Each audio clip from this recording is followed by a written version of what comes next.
Damn. Look, ain't no need to lie. We all know where I want to be. We all know where I want to be for the Eastern Conference Finals. I want to be in South Beach. I want to be in Miami. I ain't apologizing for that till a damn soul, okay? But not this way. Not this way. I want Joel Embiid on the court. I want him balling. I want him putting his greatness on display as I want for everybody. That's what I want to see. If you great and you can ball, I want you out there so we can see your greatness put on display. Do you hear me, Kyrie? That's all. Hell with all this other stuff. We want to see the great players play. That's what we want to see, especially come playoff time. And now the news has come down about Joel Embiid being out indefinitely.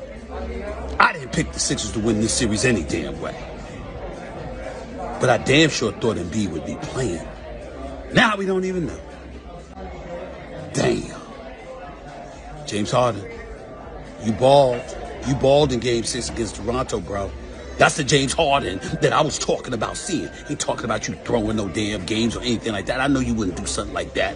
I was just talking about your passion, your enthusiasm. You ain't what you used to be in Houston. We don't see that dude anymore. But last night, against Toronto, Game 6, I saw something a little different. I like that, bro. Now you need to do it again. You mentioned as a star, but Maxi's on his way playing like this. And I think that takes a lot of pressure off Harden. Harden didn't have to average 40. Harden just has to be an all-star now, not a Hall of Famer every single night. And he can, still, of course, still be that.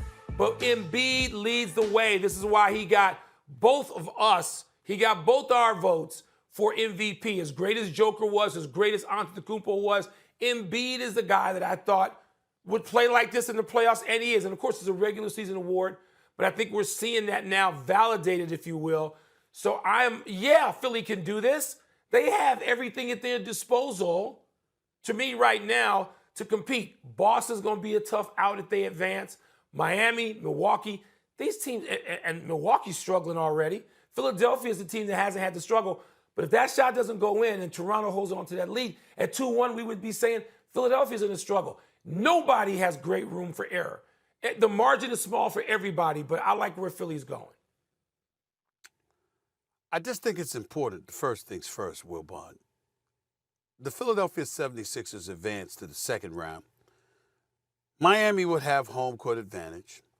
That would mean there's about 4 nights prior to the game that you're in Miami, a.k.a. South Beach. I think this is very important. I think this is very important to point out. It's going to require focus, okay? You can't have distractions, all right? All right, James Harden, you got to stay focused. You got to stay focused, which is very, very difficult to do in South Beach.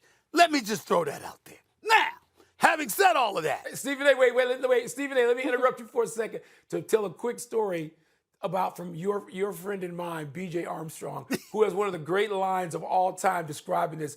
And B.J. says, before you decide who you're going to pick to win a series, you better figure out who in that series can play without sleep.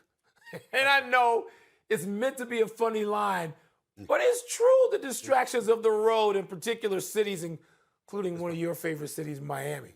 Yes, it is. Yes, it is. Who can play without sleep in this league? It's such a funny line, but it's telling. It's important.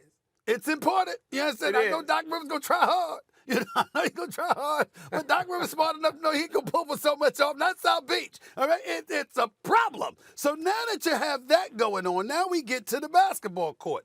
Maxey and his evolution is something to pay attention to, no doubt about it. But consider what Miami has in its arsenal. Consider the Jimmy Butler, who just dropped 45. Consider the athleticism and mobility of a Bam Adebayo. Consider the shooting of the Duncan Robinsons and the Tyler Heroes of the world. Consider the experience of a Kyle Lowry and a P.J. Tucker of the world. Miami's got, and they got some young brothers that they've developed nicely. And so when you look at it from that perspective, even though I wouldn't be surprised that if the Sixers were to beat Miami, assuming because we think that Miami's going to beat Atlanta and we know Philadelphia is going to beat Toronto, assuming that that's the series, I'm of the mindset Philadelphia can beat them, but they wouldn't be the favorites. I would be picking Miami to win that series. I really, really would because, listen, I think it's one of those situations where it's going to be tough and Embiid's going to show up. I have no doubt. but I think quite a few people are going to show up for Miami. And collectively, they might be a bit too much unless Harden becomes just a little bit more Houston rather than what he's been. Listen, Maxey can give you your points, and I get all that. Tobias Harris, I'm not ignoring his contribution and how pivotal he will be. But I think that James Harden with 19 points and 6 or 8 assists and stuff, that ain't going to cut it in that series against Miami. He's going to need to do more. But you know what Philly has, though, Stephen A. I think you'll agree with this. They got the best player in the series. You're right about I agree with everything you said about Miami. And, yes, they would be a slight favorite, I think, going into that. But, Stephen A., if Joel Embiid continues to play the way we saw him in the second half of the season and the way he's played so far in this series, he has been dominant. He would be the best player in that series. And I think the confidence that would have to come from his teammates would really help Philadelphia, particularly early in that series, if they can get, a steal win in Miami in one of those first two games and come home. But that would be a series worth watching. Yes, we presume we're going to see it. But, man, Embiid last night and the way he's been going and talking to Nick Nurse and the confidence he is just brimming with. We know the game is there. Talk about galvanized, right? We talked about that with KD. Right. Can he do that with his? Embiid is doing that. We can see it. We can hear it. You can feel it. I can. That's why we both voted for him MVP. With all that he had to go through and still perform the way that he performed this year, there's no question about it. And that's probably why Doc Rivers called this number last night, because he wanted to remind the world that this dude is the MVP, even though the vote was already in. But let me bring this up again, one last time. James Harden in South Beach.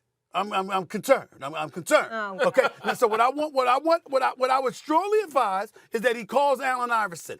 I sat up there covering Allen Iverson, Molly, Wilbon. Wilbon will remember this. Allen Iverson goes through a 10-game slump. He's just shooting awful. I can't hit the backside of a barn. Nothing is working and all of this other stuff. You know why?